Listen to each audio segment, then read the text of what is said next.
Hey, welcome to day 6, everyone. I've got a question that I'd like to start things off with this morning. Do you believe that something can be both a regular rhythmic part of life and a disruption at the same time? Like the same thing can be both of those things. The fact that I'm asking you that question, you can probably put together that I think that it can. And I'd love to take just a few moments this morning to explain why I believe that and why I believe that's important enough for us to talk about today.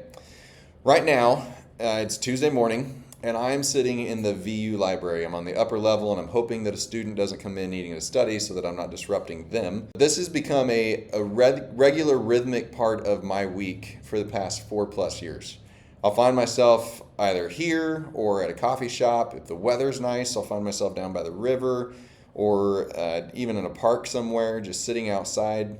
My regular normal week has a lot of computer screens, it has a lot of office work, it has a lot of office visits, it has phone calls, it has text messages. This is kind of a moment for me, and obviously today's different. I'm sitting in front of a screen, but this has become kind of a disruptive moment to my week to where I get away from all of those things. This is the time of the week that if you were putting a percentage on when the message is prepared that you hear on Sunday, as far as like measurable progress, this is the time when the most of that happens. Because I get outside of the normal, I set aside the computers, and I literally pull out pen and paper, and I begin to take the things that I believe that God has been telling me, the things that are rolling around up here, and I begin to put them on paper.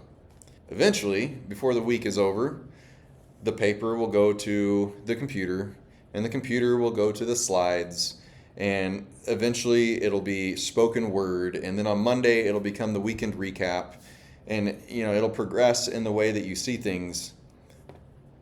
But it gets to all of those spots because of that moment that I've regularly scheduled into the week that disrupts regular rhythms that I have and regular expectations even that are put on me by getting outside of all that and going somewhere else. And it's just me and it's just him and it's pen and paper and maybe some books. And fasting is one of those rhythmic disruptions that was in the life of God's people.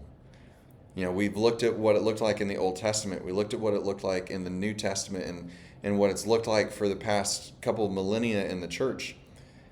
Fasting is a rhythm that they had, a rhythm that God kind of designed for them, but that it was also disruptive because really eating is normal.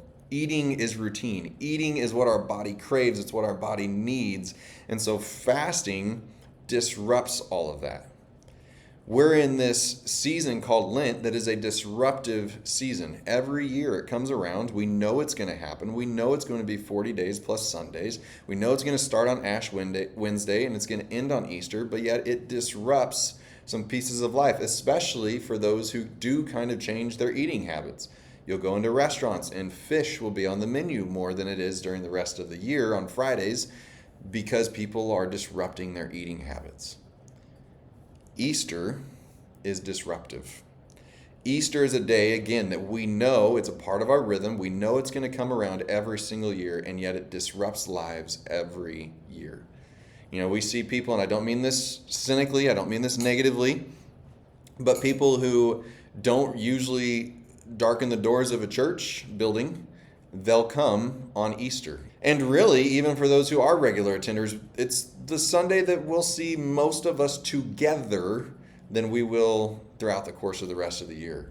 It disrupts lives. We know it's coming, but it's also a disruption. Will you invite Jesus? Will you take the time to invite Jesus to rhythmically disrupt your life? To begin today to rhythmically disrupt your life each day, each week, each month, each year, to rhythmically disrupt your life. To tell him that he can disrupt all of the demands and the comforts and expectations that you've put on life and that life has put on you. If you do make that invitation, be ready for your life to be disrupted. And then I can't wait to hear how grateful you will be when that happens. I'll see you tomorrow as we take some time to look at a life that was completely turned upside down.